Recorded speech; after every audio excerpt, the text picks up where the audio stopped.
So, nandito na po tayo sa entrance ng Sumaging Cave. So, tapos na po ang caving natin. So, maraming salamat po sa lahat ng sumubaybay dito sa Cave Connection Adventure natin dito sa Sagada. So, ngayon ay mag-exit na tayo. So, titignan natin kung ano yung, yan, mamaganda yung bungad niya. Okay, tara kuya. Thank you.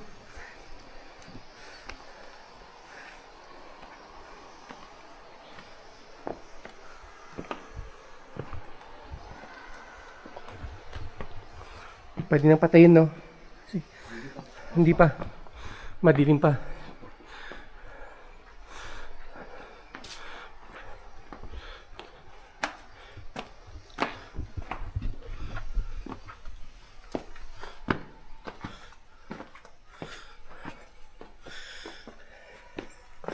Ang gandang exercise nito. Gandang exercise sa stretching.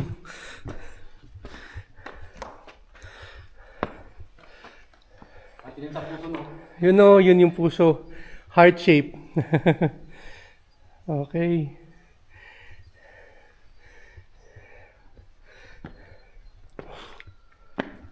Yun, aside from pagpunta natin sa mga malalayong lugar sa Pilipinas, magkikibing din tayo. Tapos mag-start na rin tayo ng mountaineering. So dito sa Manlalakbay, nakita nyo na po, nakapag-live tayo sa Sulu, Basilan, Tawi-Tawi, Pag-asa Island, Scarborough Shoal. So dito lang yan sa Manlalakbay. At ito na yung magandang entrance ng Sumaging Cave. So dito ang exit ng ating cave connection. Mahabang lakaran din to kuya.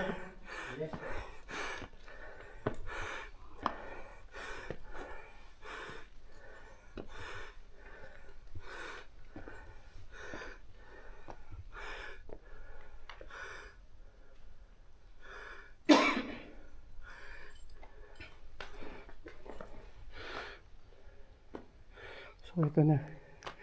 Salamat po. So ito na yung entrance. Walang mga burial coffin dito, no? Saan? Pinakatuktok. Pinakatuktok.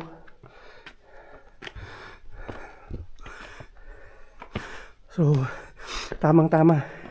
Malulobat na rin tong ating Action Camp 4. Pero tignan nyo, ang ganda ng kuha niya sa madilim. Tapos nakatagal din siya ng halos 2 oras na continuous recording.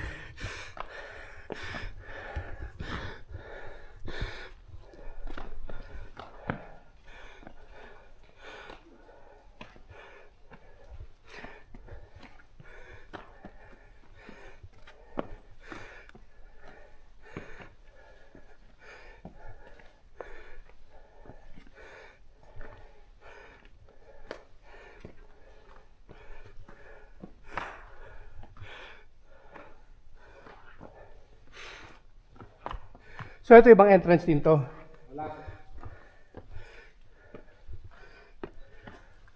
Ay, saan ko yung mag-video lang ako sa cellphone.